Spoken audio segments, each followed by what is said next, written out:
Hello বাঙালি, high বাঙালি। ওদের গিয়ে গরিব হলে কেন বড় লোক পডকাস্টে সবাইকে ওয়েলকাম। আজকে আসতে চলেছে আমাদের সাথে এমন একটি গেস্ট সবার ঘরে ঘরে টিভির মাধ্যমে সকলের মন জয় করেছে, আর এখন সে সকলের প্রিয় ইনফ্লুয়েন্সার টপ 1 এ আছে। সো আজ আমাদের মধ্যে আসতে চলেছে তোমার আমার সকলের প্রিয় আমাদের ললিপপ।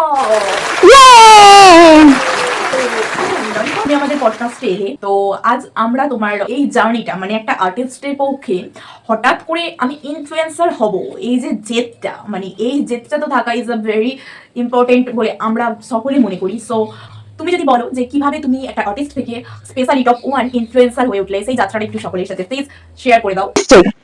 দেখো, আমি যদি আমার ইউটিউব জার্নি বলি, সেটা তো স্টার্ট হয়েছে, মানে আমরা সবাই জানি স্টার্ট করেছিলে সেই 2012 সালে। হ্যাঁ। প্রায় 13 বছর এইটা ধরে রাখা, কারণ আমরা সকলেই জানি যে যারা আর কি কাজ করে তাদের অনেক ঘন্টা করে আর কি শুট করতে হয়। তো হ্যাঁ নিশ্চয়ই, কারণ রাতে অত ঘন্টা ধরে শুটিং করার পর সিরিয়ালে, তারপর আবার আমার মনে হয় আমাদের ললিপপ সংসারটাও বেশ জমদার ভাবে সামলাচ্ছে, তাই তো? হ্যাঁ, এখন তো মানে সংসারে সবকিছু স্পিকার হয়ে দুটো বাচ্চাকে মানে সামলানোটা তো ইজ ভেরি টাফ। তো ললিপপ যেগুলো সামলাচ্ছে, তো ললিপপের ফ্যামিলি কি প্রথম থেকে এগুলো সাপোর্ট করতো, মানে সাপোর্টিভ ফ্যামিলি কি?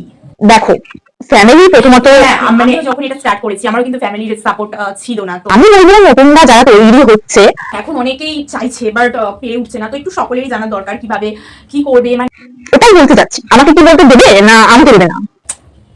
আচ্ছা আচ্ছা ঠিক আছে, বলো। ইনফ্লুয়েন্সার হ্যাঁ, মানে আমাকে কি প্রশ্ন করা হচ্ছে? আমাকে ডেকেছো পডকাস্টটা আমাকে দিয়ে করাবে বলে, নিজেই প্রশ্ন করছো, নিজেই উত্তর দিচ্ছ। আমার কিসের আমাকে কিসের দরকার? ইউ আর ব্রাইট টোটালি না। রাইট অফ ডিমের পডকাস্ট